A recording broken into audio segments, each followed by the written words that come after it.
সম্মানিত উপস্থিতি, বিষয়টি অত্যন্ত গুরুত্বপূর্ণ। কেননা আমরা একজন ব্যক্তি যদি পারিবারিক জীবনে যদি ফেস করতে চাই, সেই পজিশনে যদি আমরা যেতে চাই, তাহলে আমাদেরকে কয়েকটি জিনিস অবলম্বন করতে হবে। তার মধ্যে প্রথম হচ্ছে বিবাহ করতে হবে।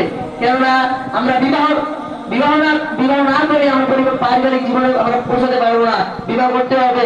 আল্লাহ নবী বলছেন, আন-নিকাহু মিন সুন্নতি, বিয়ে হলো আমার সুন্নাত, ফালাম ইয়ামাল বিসুন্নতি ফালাইসা মিন্নি। যদি কোনো ব্যক্তি বিবাহ না করে, সে ব্যক্তি আমার উম্মত না। বুঝতে পারলাম, আমরা যদি বিবাহ না করি, আমরা যদি প্রাপ্তবয়স্ক হওয়ার বিবাহযোগ্য হওয়ার পরে বিবাহ না করি, তাহলে আমরা আল্লাহ নবীর উম্মত হতে পারবো না।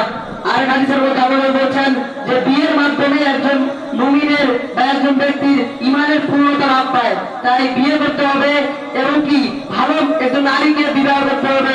আপনি যাকে বিবাহ করবেন সে অবশ্যই সৎ হতে হবে। এই সম্পর্কে আল্লাহ বলছেন, হাদিসটি মাকির ইবনে ইয়াসার রাদিয়াল্লাহু আনহু বলেন, আল্লাহ নবী বলছেন, তাযাওয়াজুল ওয়াদুদাল ওয়ালুদা ফাইন্নী মাকাথিরুম বিকুম উমাম। অর্থাৎ তোমরা এমন নারীকে বিবাহ করো যে নারী হবে প্রেমময়ী এবং অধিক সন্তান প্রসবকারী। বুঝতে পারলাম যে ওই নারীকে বিয়ে করতে হবে যেই নারী তার স্বামীকে ভালোবাসতে পারবে, স্বামীর কেয়ার করতে পারবে এবং কি স্বামীর প্রতি আগ্রহী হবে, এমন নারীকে বিয়ে করতে হবে। এবং যেই নারী বেশি বেশি সন্তান প্রসব করতে পারবে, যার মাধ্যমে বেশি বেশি সন্তান লাভ করা যাবে, ওই নারীকে বিয়ে করতে হবে। তারপর স্বামীকে স্ত্রীকে ব্যবহার করার মাধ্যমে সন্তান নিতে হবে। এই সম্পর্কে আল্লাহ তাআলা সূরা বাকারার মধ্যে বলেছেন, নিসাউকুম হারুতুল লাকুম ফাআতু হারতাকুম আন্না শি'তুম ওয়া কদ্দিমু লিআনফুসিকুম। অর্থাৎ তোমাদের জন্য তোমাদের স্ত্রীরা হচ্ছে শস্যের স্বরূপ।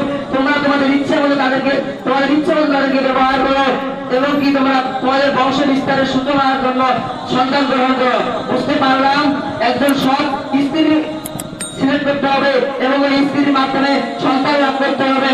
যেহেতু আল্লাহ নবী বেশি বেশি সন্তান নিতে বলেছেন, এমন নারীকে বিবাহ করতে বলেছেন যেই নারী বেশি বেশি সন্তান প্রসব করতে পারবে, এমন একজন নারীকে বিবাহ করতে হবে। তাই আমাদের উচিত এমন নারীকে বিবাহ করা যেই নারীর মাধ্যমে বংশ বিস্তার করা যাবে, অধিক সন্তান নেওয়া যাবে, একাধিক সন্তান গ্রহণ করা যাবে, এমন একজন নারীকে বিবাহ করতে হবে। তারপর আল্লাহ তাআলা এই ব্যাপারে আল্লাহ তাআলা সূরা নিসা প্রথমে বলতেছেন, এক নম্বর আয়াতের মধ্যে বলতেছেন যে ইয়া আইয়ুহান নাস, হে মানুষ, ইত্তাকু রাব্বাকুমুল্লাযী খালাকাকুম মিন নাফসিন ওয়াহিদা। অর্থাৎ তোমরা সেই আল্লাহকে ভয় করো যে আল্লাহ তাআলা একজন অর্থাৎ আদম আলাইহিস সালাম থেকে তোমাদেরকে সৃষ্টি করেছেন। ওয়া খালাকা যাওজাহা, অতঃপর আদম আলাইহিস সালাম থেকে একজন স্ত্রী অর্থাৎ হাওয়া আলাইহিস সালামকে সৃষ্টি করেছেন।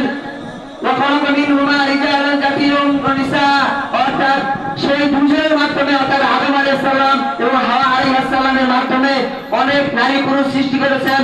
ওই আল্লাহ তাআলাকে ভয় করতে হবে। সম্মানিত উপস্থিতি, আয়াত থেকে বুঝতে পারলাম স্বামী স্ত্রীর মাধ্যমে আল্লাহ তাআলা সন্তান লাভ করান, অধিক সন্তান লাভ করান। মানুষ যেন আল্লাহর নবী মানুষের সন্তান বেশি দিতে বলছেন, এই কারণে যেন তিনার উম্মতের সংখ্যা বেশি হতে পারে। তাই সম্মানিত যুক্ত আলোচনা থেকে আমরা বুঝতে পারলাম সর্বপ্রথম আমাদেরকে বিবাহ করতে হবে যদি আমরা পারিবারিক জীবনে যেতে চাই। তারপরে একজন ভালো নারী, ভালো স্ত্রী সিলেক্ট করতে হবে এবং তারপর বিয়ে করে তার মাধ্যমে সন্তান নিতে হবে এবং সাংসারিক জীবনটা যেন সুখময় হয়, এজন্য আমাদেরকে ভালো একজন নারী নিয়ে আমাদেরকে সন্তান গ্রহণ করতে হবে। তাই আল্লাহ তাআলা যেন আমাদেরকে